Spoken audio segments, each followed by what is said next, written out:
विश्वम दर्पण दृश्यमान नगरी तुल्यम यांतर्गतम पश्यनात्मनि माया बहिर्बोधभूतं यथा निद्रया या साक्षात् कुरुते प्रबोध समये स्वात्मानम् एवाद्वयं तस्मै श्री गुरुमूर्तये नमः। इदं श्री दक्षिणामूर्तये ओम।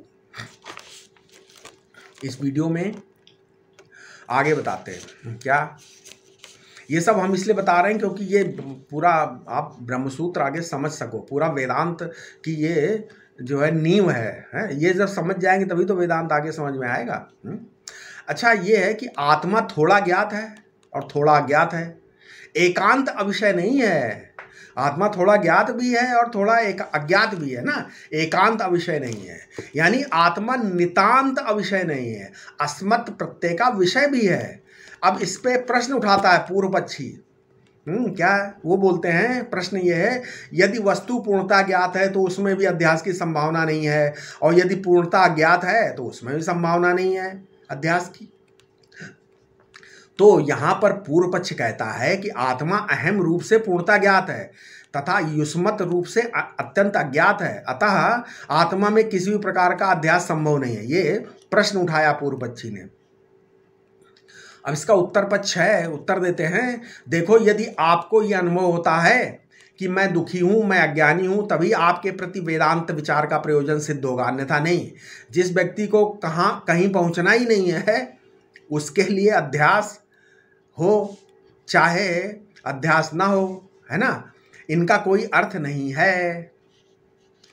भगवान शंकराचार्य कहते हैं ये आत्मा थोड़ा ज्ञात है और थोड़ा अज्ञात है, ठीक है, एकांत अविषय नहीं है। ना तावदयम एकांतेन अविषया। ये कैसे? शरीर में जो है ये जो अनुभूति होती है वही आत्मा का सूचक है। जैसे घड़ी में टिक टिक टिक है ना, ध्वनि होती है ना टिक टिक की, उसी प्रकार शरीर में आत्मा है रूप में स्फुरित होता रहता है। ये स्फुरण दो प्रकार से होता है, ये एक है यह है और मैं हूँ। इसमें जो यह हमेशा बाधित होता रहता है, परंतु मैं सब में अनुगत अबाधित होता रहता है। ये मैं रूप से स्फुरित होने वाला आत्मा है।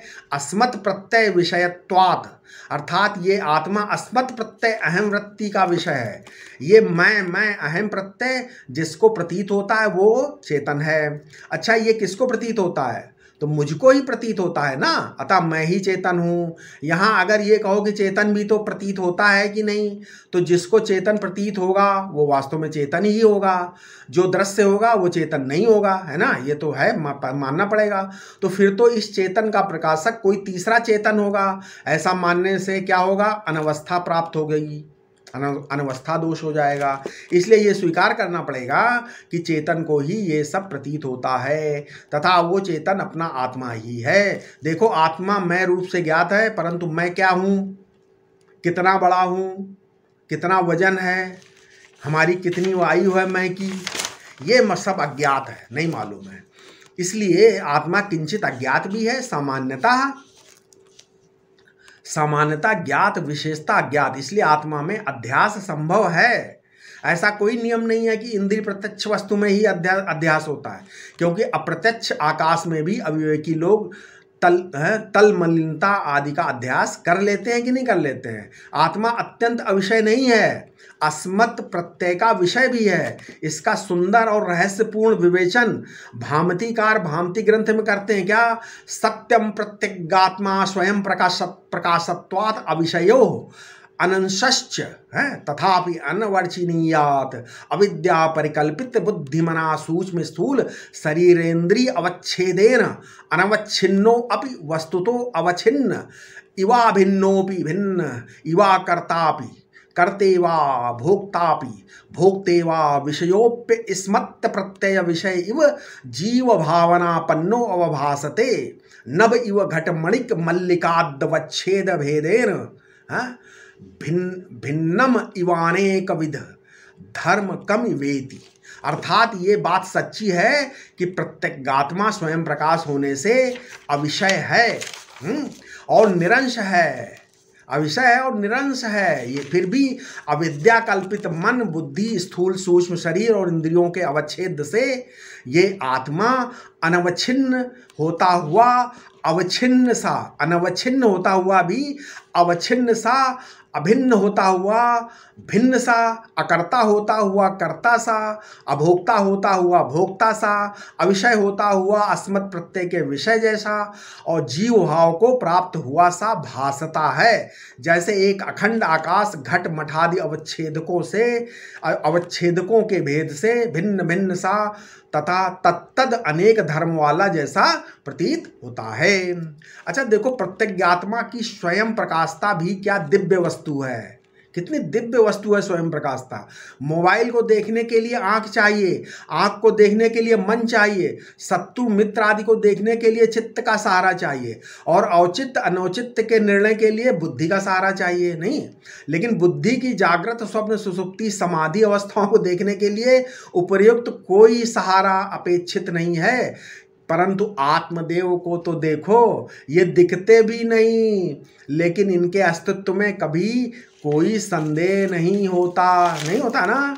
दुनिया में कोई भी व्यक्ति अपने मैं के अभाव का अनुभव नहीं कर सकता। विषय प्रत्यक्ष है, स्वर्गादिप परोक्ष है, बुद्धि मन इंद्रियादि अपरोक्ष है, अपना आपा साक्षात अपरोक्ष है। अब स्वयं प्रकाश का लक्षण क्या है बताते हैं क्या। बिना सूर्यादि प्रकाशम, बिना चक्षुरादि इंद्रियकम, बिना बुद्धि वृत्तिकम, बिना एव अविद्या स्वयं प्रकाशते। स्वयं अर्थात स्वयमेतर निरपेक्षम अवेदत्वे सति अपरोक्षत्वम स्वयं प्रकाश लक्षणम।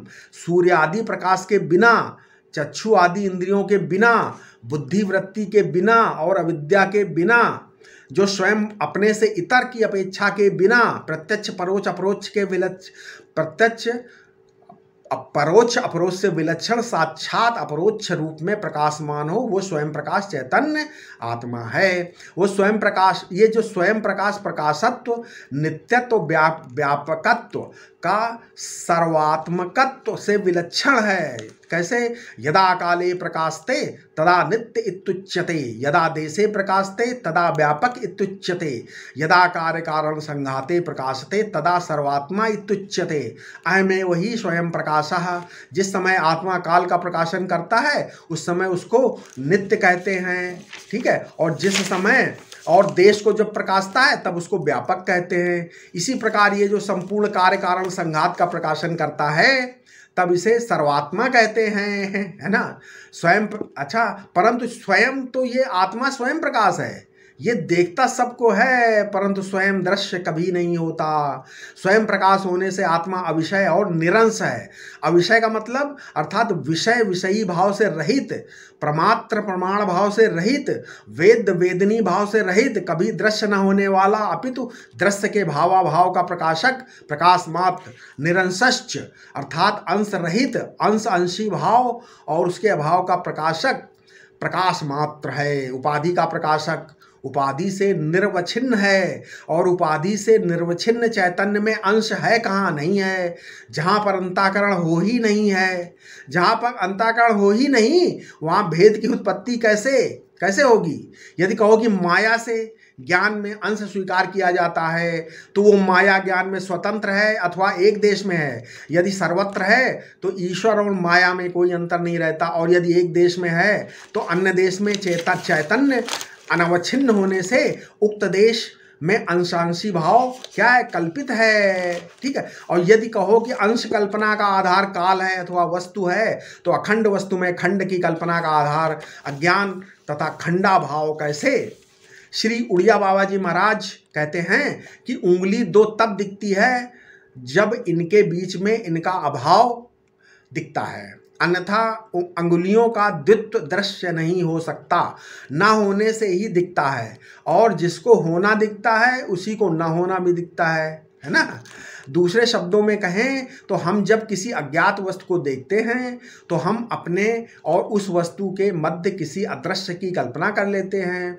यह अदृश्य दृश्य वस्तु का भाव, ये अदृश्य दृश्य वस्तु का अभाव और श्री उड़िया बाबा जी महाराज के शब्दों में अपनी अपरिच्छिन्नता का ज्ञान है, ठीक है। नहीं समझे? अब इसके आगे हम अपने अगले वीडियो में बताएंगे। आशा है आपको जरूर समझ में आ रहा होगा। ठीक है। ओम शांति शांति शांति।